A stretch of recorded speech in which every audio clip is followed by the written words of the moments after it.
The AI revolution is built on one thing: HBM, or high bandwidth memory.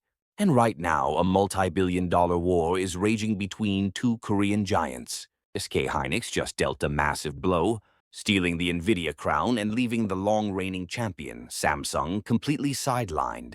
But this story isn't over. In fact, it's just the first battle. From the outside, it looks like Samsung is finished in the high-end AI chip market. But from here in Seoul, the perspective is very different. What's being reported as a lag is being treated as an internal wartime crisis at Samsung. This isn't the story of a fall. It's the story of a high-stakes counteroffensive to win the next war. So how did SK Hynix secure the crown? It comes down to one customer that matters more than all the others: Nvidia. Nvidia controls over 80% of the AI accelerator market. In 2024, SK Hynix became their exclusive, top-tier supplier for HBM3 and the next-gen HBM3E. Samsung, the world's largest memory maker, was left in the dust. Why? A critical manufacturing gamble. SK Hynix perfected a technology called MR-MUF.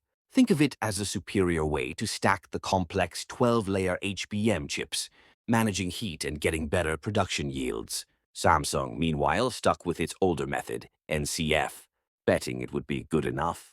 It wasn't. Samsung's chips failed to meet Nvidia's tough quality tests for its new H200 and Blackwell GPUs. The result? A market share collapse with SK Hynix, capturing over 60% of the market. Now here's what many reports are missing. The reaction inside Samsung has been described by Korean media as an unprecedented emergency. Samsung leadership physically reassigned over 2,000 engineers from its other profitable divisions and moved them directly to the HBM team. This isn't a simple corporate shuffle.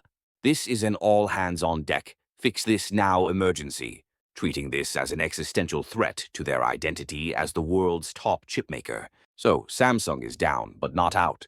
They are executing a classic two-pronged counterattack. Prong one: stop the bleeding. While they were failing Nvidia's tests, Samsung's sales teams pivoted hard. They successfully secured a major deal to supply their 12-layer HBM3E chips to Nvidia's biggest rival, AMD, for its new MI series accelerators. This was crucial. It gets them revenue, proves their tech is viable, and gives them a hedge against total reliance on Nvidia. Prong 2 is Samsung's ultimate plan: make the HBM3E battle irrelevant by winning the HBM4 race. This is a high-risk, high-reward gambit. Samsung is betting on next-generation tech for its HBM4, aiming to create a chip so superior that Nvidia cannot ignore it. They're reportedly targeting a more advanced DRAM process and a 4-nanometer logic die, aiming for speeds that would leapfrog SK Hynix entirely. But what about Nvidia? The truth is that relationship is too big to fail. Nvidia will not allow itself to be single-sourced by SK Hynix forever. It's too risky, and the proof just came.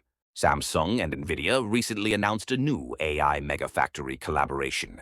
Buried in that announcement was the key phrase: key supply collaboration for HBM3E and HBM4.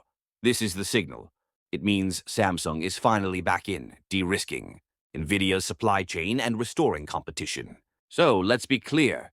SK Hynix won the HBM3 battle with superior execution and a smarter technology bet. Samsung was caught flat-footed, a costly and embarrassing lesson. But its response, the massive reorganization, the strategic AMD pivot, and the aggressive HBM4 gamble shows the giant is now fully awake. The HBM war is far from over. It has just entered its next and far more intense phase. What do you think? Can Samsung pull off the leapfrog strategy? Let me know in the comments below. And if you want more deep dives into the tech that powers our world, make sure to subscribe and hit that bell. Thanks for watching.